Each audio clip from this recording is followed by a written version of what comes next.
Hello, my loves. Today we're going to be doing something a little different, at least for this channel, but I'm sure if you watch readings, you've seen a lot of these. But basically, I wanted to do a reading today for smaller groups of people within the, larger group, this collective of people who are drawn to these readings. So what I wanted to do was do a reading for this eclipse portal, the autumnal equinox if you're in the northern hemisphere, or the vernal equinox if you're in the southern. But we are going to be dividing up these piles with the Mabin deck from the Seasons of the Witch decks. So the first card we have here, and please go with your gut intuition as to which pile is for you. But this is Apple of My Eye. Not all that's alluring may be what it seems. See beyond the illusion. We have the Scarecrow. Remember that you are not alone. Move with confidence as you are guided. And we have Pomegranate. Dare to taste the unknown. Let it seduce your spirit awake. All right. So I will see you in your reading. All right, hello, pile number one. We have the Apple of My Eye. Not all that's alluring may be what it seems. See beyond the illusions. And what I'm getting here is this is a fairly dark card, right? This looks like it's nighttime. And we only have a little bit of illumination here, but we do have enough that we can see all of the things that are around us, right? And I'll say a candied apple is a very alluring sort of thing. You know, it's candied. It's an apple. It's delicious. But we have to be careful that they don't have any worms inside, right? I don't think anybody really enjoys biting into a worm. So be aware. Don't let your eye... Oh, this is what I'm getting here. Don't let your eye only see this, but don't let the eye only be... Oh, how do I explain that? This is like we are giving our eye to the apple. This image right here to me. It's like we are giving up our ability to see anything else but it, right? So don't give your eye to it. You keep your eye to yourself so you can see what is actually good. All right, so the first deck I have today is the Crow deck. What do we need to know for pile number one for this equinox eclipse season? This one just flipped over. 7 of Cups. Let's get a few more here. Oh, hello, they're just falling out. Page of Wands.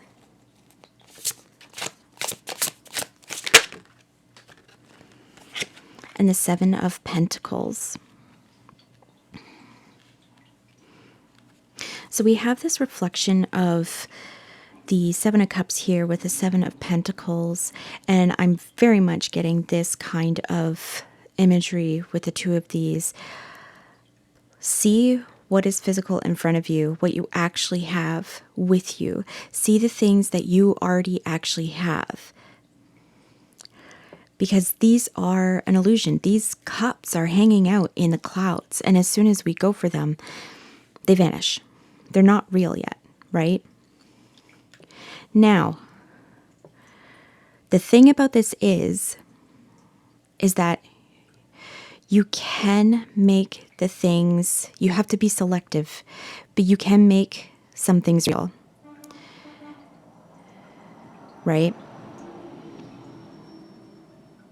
You can make some things real here with the power of the wand, but remember that I feel like in this sort of situation, because we have candied apples here, because we have somebody who is looking at sort of like the illusions of things that could be real that we would want, and we have the Page of Wands, who is the youngest of the court cards, right? This feels like a very sort of exuberant, youthful energy of, well, I want all the things, and so I'm going to go get them, except sometimes, when you're yelling about it. When you're feeling that excitement, you can be blinded to what is actually possible, what can be made manifest in the real, in the physical, in the tangible. It is okay to have your desires, but not everything can become exactly as you imagine it. Leave space. Here's the message. Leave space to let these desires be what they actually can be in your world, right?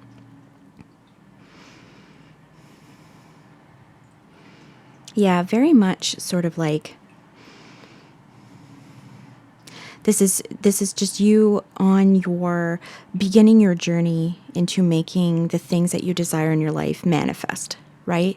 So you don't yet understand that there has to be room here to let the things be what they will be, instead of trying to force it to be exactly what this is, exactly what you imagine. Which, I mean, that's just like, if you think again of little kids, they have such very solid ideas about how the world works and how things are and how we attain things. Just everything about the world, everything that a child knows about the world is much more solid than we start realizing as we're older. So just keep that in mind. Let what's coming to you be more flexible and fluid. Don't try to fit it into a box that you felt it needs to be in. Otherwise, you can't accept it, which means you are going to throw away your blessings, right? Okay. Which deck do we want next here? Yes. Okay. And I have my B tarot. What else does pile number 1 need to know about allowing the blessings that are coming in for them anyway? How do they need to loosen up? How do they need to sort of be a bit more playful about this?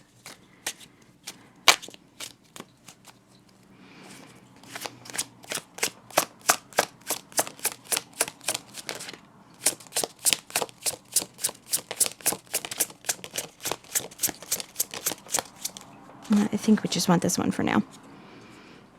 Oh. Okay, well, we have the 5 of jars, which is the 5 of cups. I think this is realizing that not everything is a loss. When loss happens, because it always happens, right? We live these very, we're living, right? We are biologically living in this tangible world that has processes of renewing itself all the time. And that requires death, right? We all become fertilizer at some point for new life to grow up. Not all loss is total loss. When we lose people, we take with us the love and the lessons that we learned with them. When we lose things, we take the lessons that we learned and hopefully the joy that those things have brought us. But there's still more here. There's always more here. That is the cycle. That is the constant, I'm getting like sort of ever flowing. And in a way it is. I don't see time as linear, as in like it's just going constantly like this, but more of a sort of spiral that is interconnected in all of the spirals. I don't know how to explain that. I hope that made sense. But like the spiral, if you see the spiral of time kind of coming up and moving up, all of those sort of overlapping circles are still connected to what has come before, right? But they are sort of cyclical, right? The plants and things outside that we see they are not the only plants that have ever been, right? All the plants die in the fall. You know, the seeds overwinter, and then their seeds wind up being the new plants for the next season, right? It's the same, but it's not. So understand that you are the same, but you're not. You know, you have changed a lot with the things that have come to you and also the things that have left you. And sometimes some of these things are our desires. It doesn't do us any good to hold on to, you know, it wouldn't do any good to be grieving this beehive forever, right? Because then how do we get the other things that we desire? We can't, because all of our focus is only on this beehive instead of what is left, what can be had again.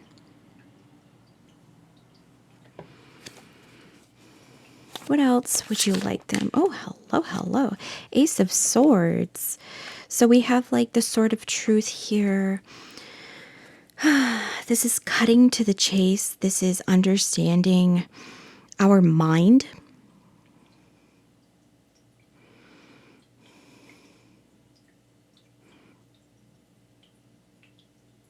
This is understanding our minds and being able to sort of not cut through this and be dismissive of it. You know, grief is a thing, and we grieve many things in our lives, you know, big things and small things all the time. But again, it's a cycle, right? The bees will always come back. New bees will come to this, but if you keep it covered up, they can't get in and they can't survive well in there.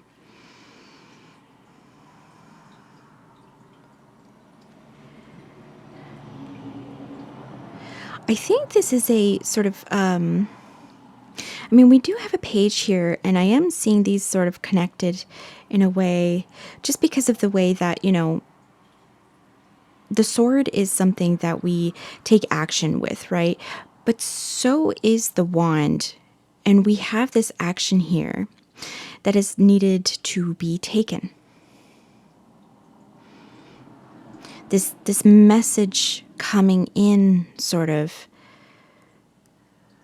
a new self-understanding, of a new understanding of the way that we can imagine the world, that we can take our thoughts and put them into the world.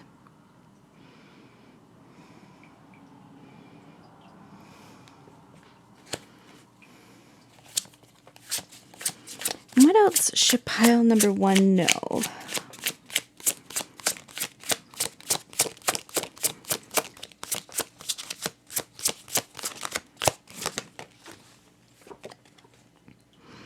Ten of Wands. Yeah. I think once we get, here we go. Once we get to the truth of what actually, what is our truth, what we are aligned with, what we're aligned with, what we are aligned with, right?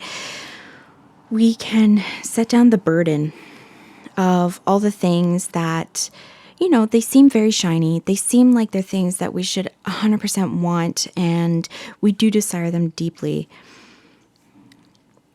But we get to this point where we are able to get to our hive and lay down our burden of all the things that we've collected, the understanding that we have of ourselves. You know, we've done all this work in the world, having all this. I'm seeing the flowers here in the fields here as all this inspiration that has come to us, so that we want to go and collect all of that inspiration. And here's the time where we go to put it to work, right? We put that pollen in the hive and we allow it to become the honey. Well, not the pollen, but the nectar that we collect.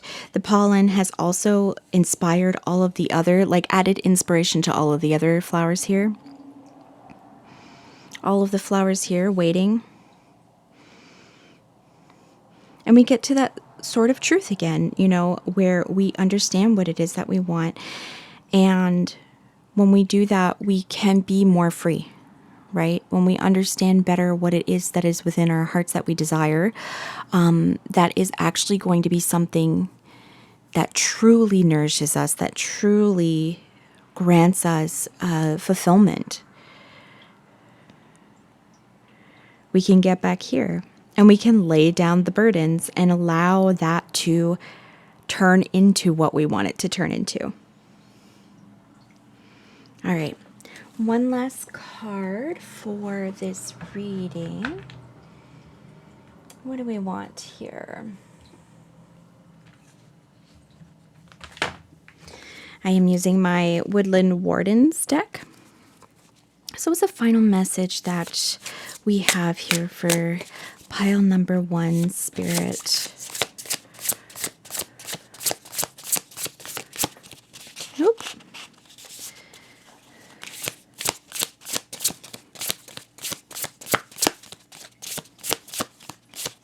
Oh my goodness, this deck doesn't want to really shuffle for me. Actually, maybe it wants to be shuffled. Hold on, let's do a little shuffling here.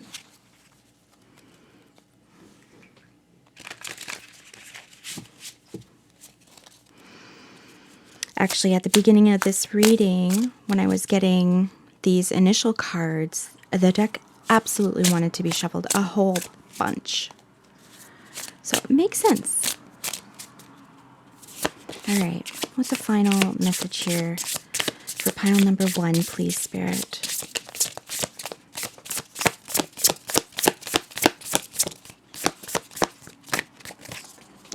Oh, we have, hold on, we have one who fell on the floor.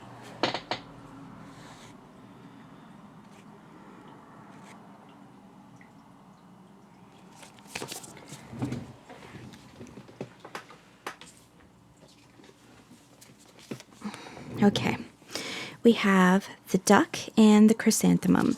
And I'm going to get the little book that comes with the deck to see what it says about the duck and the chrysanthemum.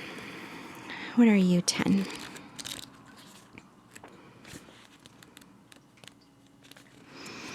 The phrase lucky duck isn't just a light-hearted rhyme.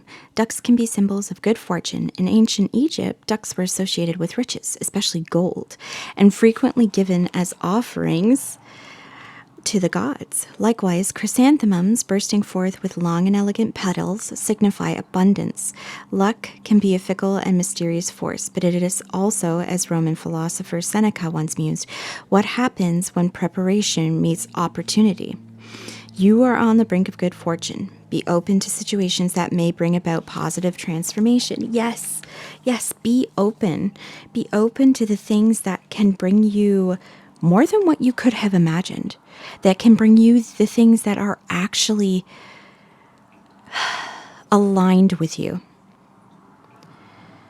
And that will actually bring you great joy and wonderment.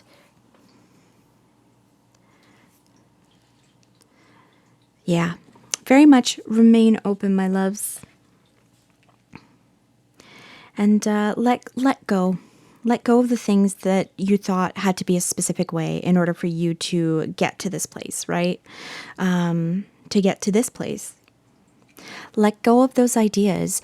Let yourself be open to anything that can come in for you. All right. Thank you very much, pile number 1, and I will see you in the next reading. Bye. Hello, pile number 2, and welcome to your reading.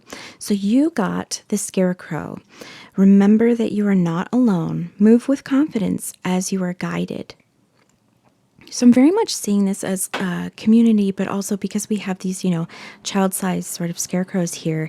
This is also how we are supposed to be in community with each other, how we are supposed to be with the children around us or people who are newer on the paths of things. And it might be you who is new on the path, right?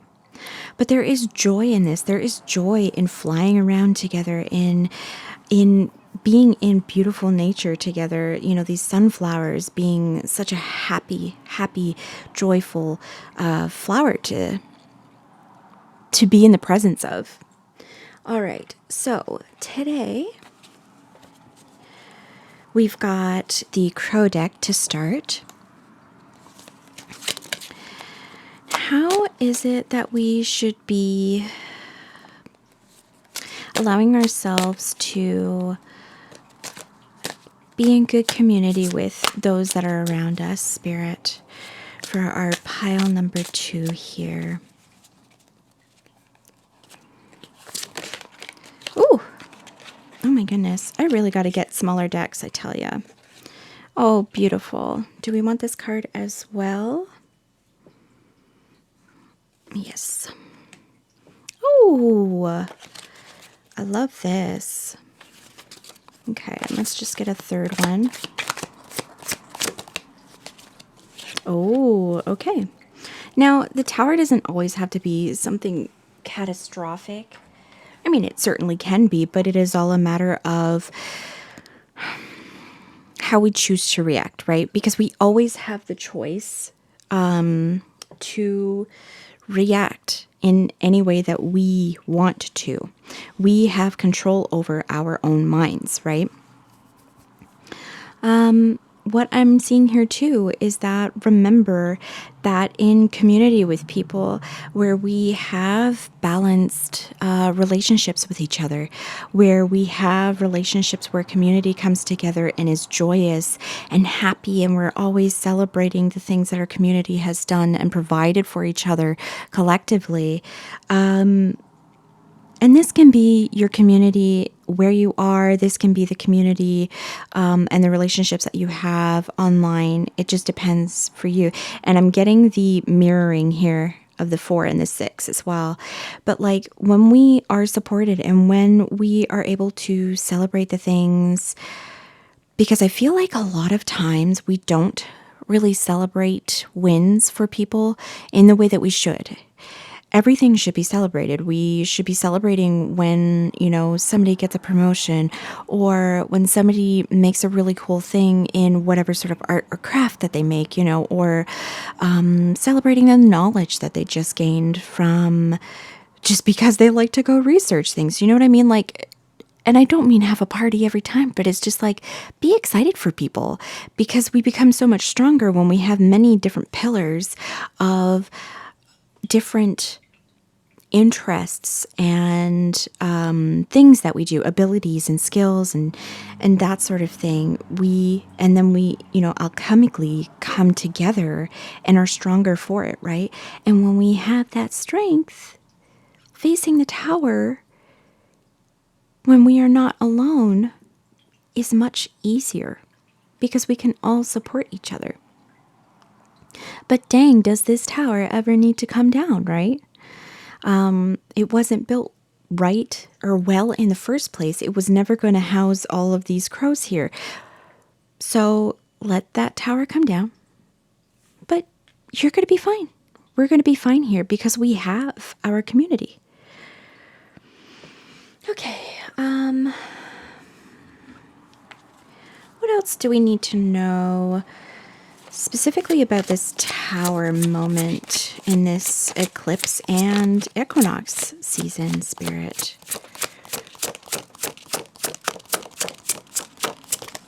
Woo! Do we want that one? Yeah. Okay. Oh my goodness. Beautiful. Okay. I feel like this tower moment is really bringing us into understanding that our community that we have, right? That this is the 10 of Pentacles. This is somebody who has created a long-lasting legacy of prosperity and the physical abundances and pleasures of this world, not only for himself. He's old and gray. He won't be here much longer, but he's created this for future generations. And once this tower comes down, whatever this tower moment is in your life, this is what's happening, is all of these lights, all of these lights are the lights of those that he loves, those that he is giving wealth and abundance to, right? To start them off, to allow them to be able to be more abundant. These are seeds, right? But it's the light in all of us that we all share, this being his own light here. And he's lit these candles from his own light. And he himself is abundance. And so we can become abundance for our communities, for our families and our loved ones. You know,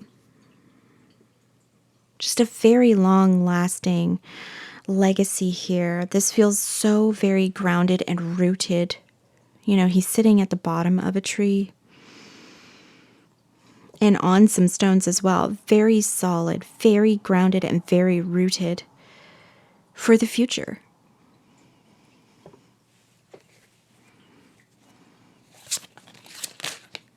Ooh, oh my, okay.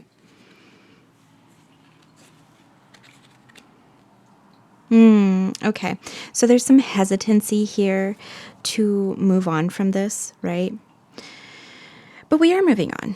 We have somebody to take us somewhere else. And here, I don't know if you can see that on, I know I have I have manual focus on, but there are bees who are around this boat. So the bees in these cards very much are community to me, because obviously, you know, honeybees live in really large communities. There is a sadness, you know, leaving behind those who come before and leaving behind the tower that we knew, the world that we knew. And so we mourn for it, but we have to leave this behind to get to better land that will be able to sustain us better. And we see we have this castle over here. And I know it's not actually that far away, so it's kind of silly in this image for somebody to just be going across here to get to this castle. But, you know, for the sake of the image and where it leads our eyes, this is very much, we are getting to somewhere better here, somewhere that is much more stable. We see this tower is only built like this, right? That's not necessarily the most stable thing. But here we have this much wider castle that is able to sustain us all. And there's a lot more room for everybody in it, right? So we grieve, but we take the seeds with us. And we are able to make this a bright and shining place. Because, too, this tower is also built on a cliff. Like, where else are you going to go? It reminds me of some of those Scottish or Irish castles that are built out on the cliffs, or you have the cliffside, and then, like, you have this, like, really narrow piece of land that connects to another part of the cliff from, you know, that's just been eroded over time by the water, and there's a castle on that. But there's nowhere to grow. There's nowhere to grow on that. And also, the water is going to continue to erode the rock that it sits on, right? And here we have the Queen of Pentacles. So she is somebody who is very good at seeing the communal aspect of things. She is somebody who has a whole lot of abundance, right? But she also knows where to put that abundance in the community in order to make the community so much stronger, so much more abundant, so that everybody's lives has so much more ease, right? She knows this.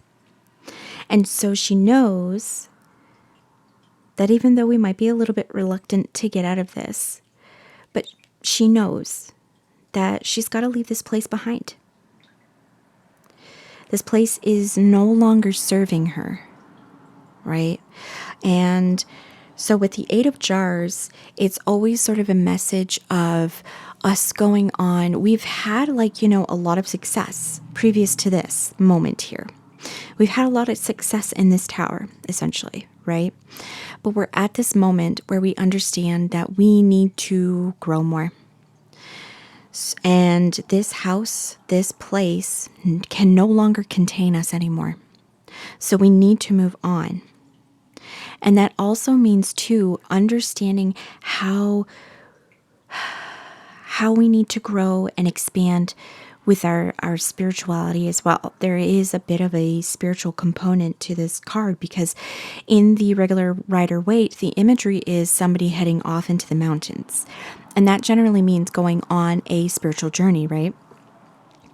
So this is very much encouraging you to figure out how you need to be aligned to be in this place in great abundance, right? How is it that you fit into this community where maybe before you were told how to fit in for the tower, right? Because there's so little room here. But in this community, you can expand. You can be so expansive. You are light, right? You are a light here. Light can't be contained, right? So how do you fit here? How is it that you can get yourself to be aligned with your deepest and truest and highest and truest self? And get to this place, this new beginning here. Okay, let's get one final card.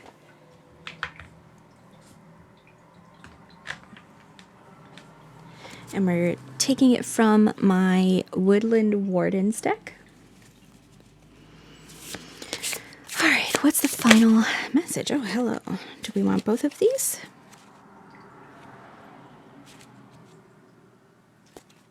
Okay, just the top one. The Trout and Lily of the Valley, Purification. So I'm just going to read from the book, because that's what I've been feeling called to do today with this deck. And you are XLIII.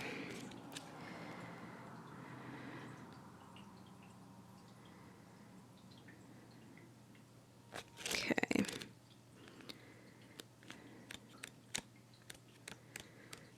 I know I learned, what L is in school, but I totally have forgotten what it means at this point. XLIII. There we go. All I basically remember is the X and the V and the I, and that's about it. All right, purification. Both the trout and the lily of the valley symbolize return and restoration. A river or lake teeming with trout indicates a balanced and healthy ecosystem.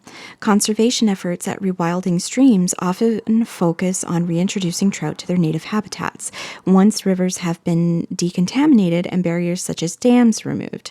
Likewise, in the Victorian language of flowers, the lily of the valley communicates a return to happiness.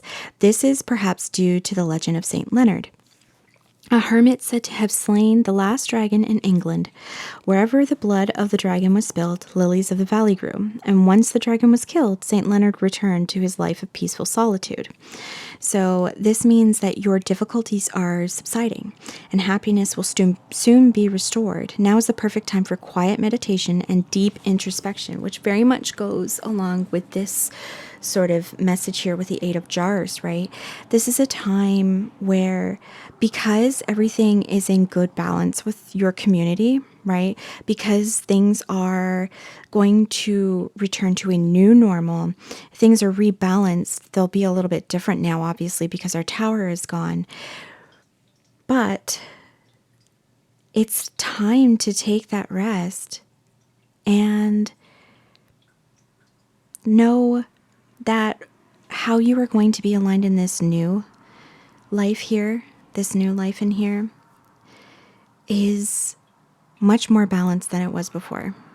Remember, this is a very straight, tall tower on a very precarious cliff. This is not well balanced. But here it is. And here we have all this land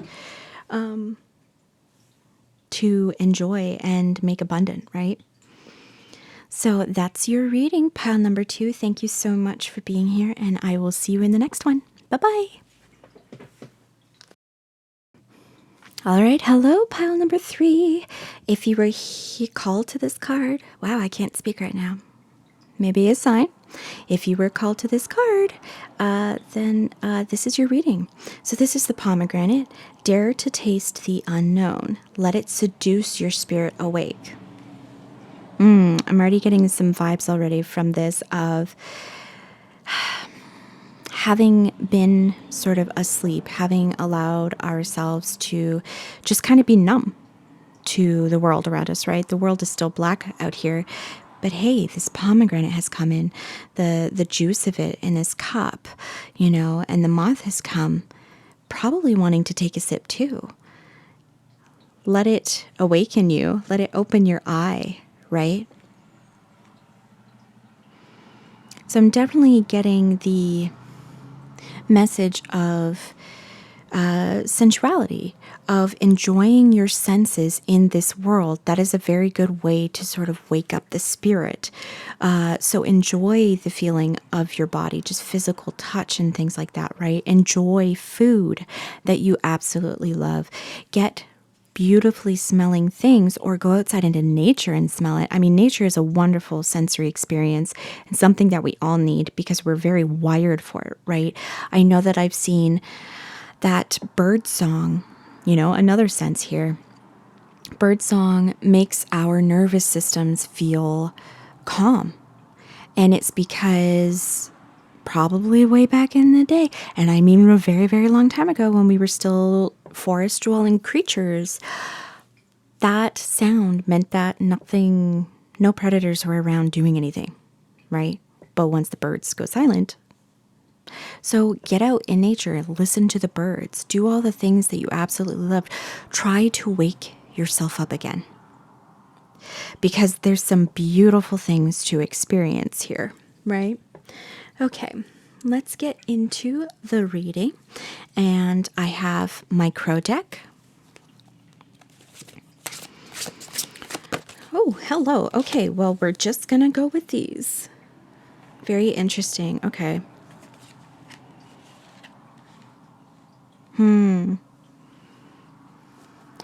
So we have the sun here, and what I'm getting is not a progression this way of things, but we have the sun here after we are done with this sort of, you know, this is the Five of Wands here. This is competition, which doesn't necessarily need to be a bad thing, but we're done with the things, you know.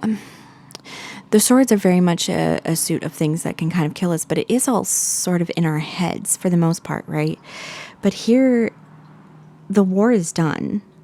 We have taken all the wounds. Like, we're done here. We can move on from this. Competition instead of war, you know? Competition in the way of illuminating new ways of being, right?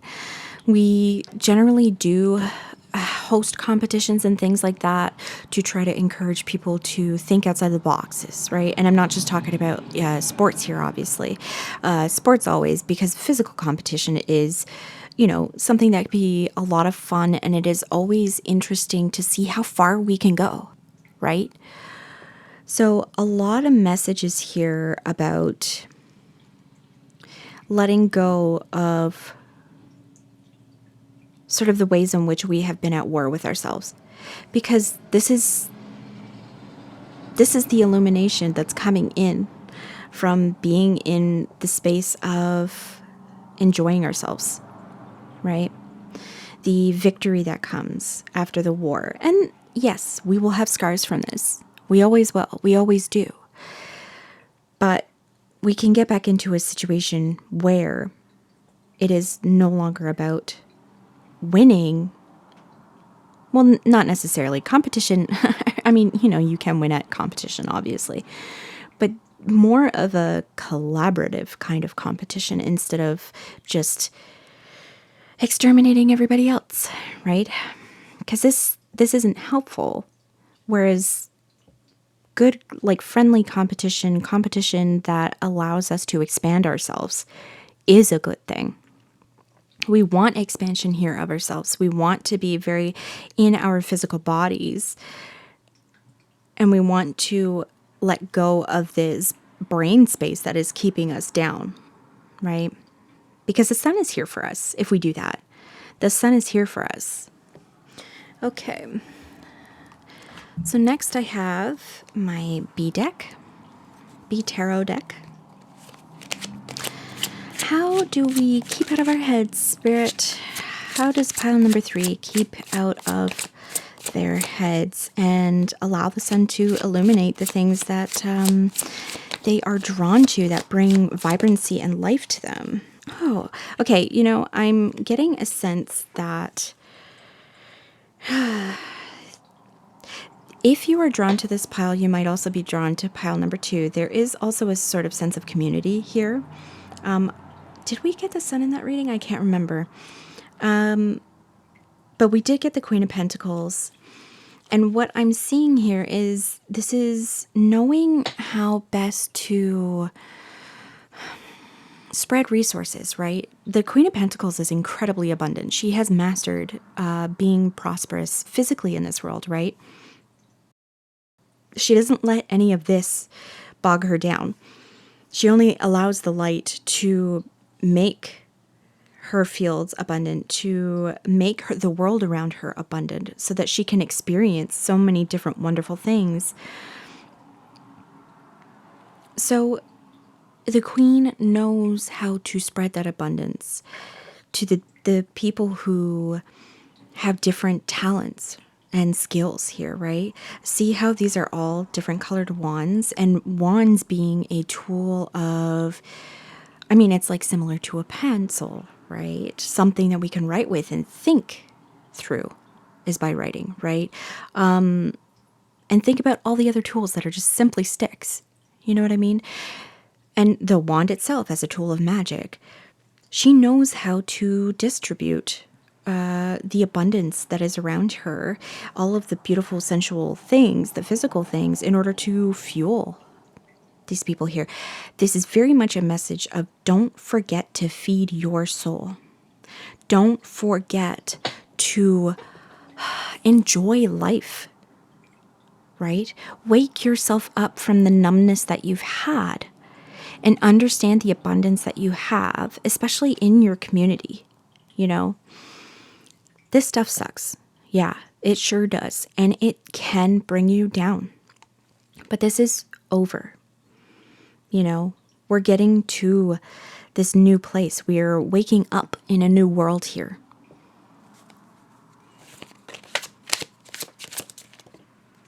Do you want both of those? Yes. The Moon and the Prince of Pentacles. So we got, you know, 2 of the court cards of the Pentacles here.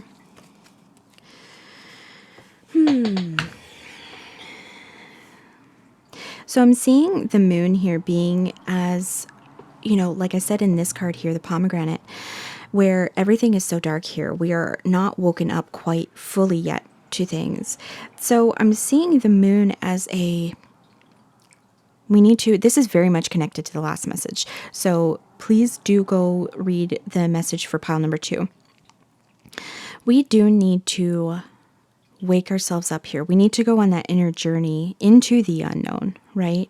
We need to be brave and go past this ridge into a place that we can't see very well. You know, we are not very aware of it yet. But there are so many things beyond here that will allow us to physically wake up, mentally wake up, intuitively wake up, so that we are able to shine at the tool, the specific tool that we have been given in this life, right?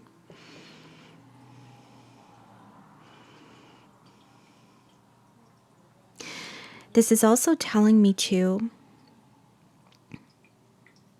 this prince here, there is a bit of work for us to do, but the prince has already planted that seed. And now it's just our job to wake up and see what that seed has done, how that seed has grown. We've been waiting a while for this.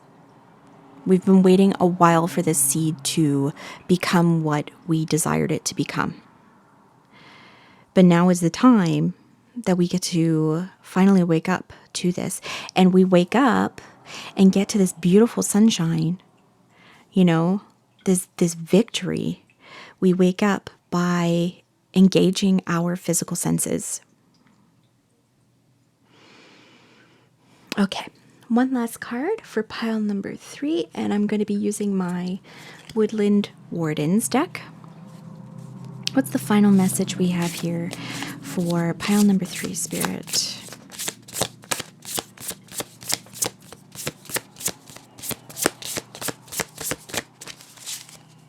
Do you want that top card?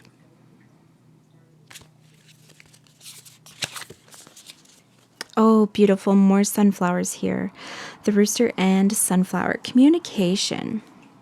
Now I'm going to read what the book says, but initially what's coming through for me is communication with the self, right? Understanding these deep depths that seem dark, but we can illuminate them, even if it is only the light of the moon. But we have to remember that the light of the moon is just a reflection of the light of the sun, right? So we can walk towards the moon, but we're actually walking towards the sun. Okay, XLVII, which will be back here. There we go. This is the card of the good leader and the kind king. Roosters wake before the rest of the farm, alerting everyone to the rising sun. They are protective of their territory and self-confident, but they are good communicators, honest and capable. The sunflower is often the tallest bloom in the garden, rising high and turning its face toward the sun. While it may hover over other flowers, it bestows warmth and joy on any garden. So what this card means is that you are well suited to positions of authority. Remember that clear and open communication is key to successful leadership. So we're talking a little bit about leadership here, and that is very sun energy, right? It is somebody who is a victor and queenly energy as well, somebody who understands what is going on. And I'm seeing this not necessarily as leader of, I mean, we can connect it to the last reading of leader of community, but for this particular part of your reading, if you do decide that you want to see pile number 2, is that before being a leader of community, we have to be a good leader to ourselves, right? We have to be living in the 3D world, this tangible reality. We have to understand ourselves very deeply. And only when we understand ourselves very deeply, when we understand the wounds that we've had, when we understand the skills that we have, and when we understand the role in community that we have, can we be a good leader to others? And this doesn't mean you have to be a mayor or something like that, unless that is something that calls to you, because that is one of the tools that you have. But it just means being a good leader in your group of friends and loved ones, right? When you see somebody else who is hiding themselves in the dark and not necessarily paying attention to the world around them, you can help steer them back towards that dawn, right? For the rooster to call out, for that light to come in. All right. Thank you so much for being here, and I will see you in the next message. Bye.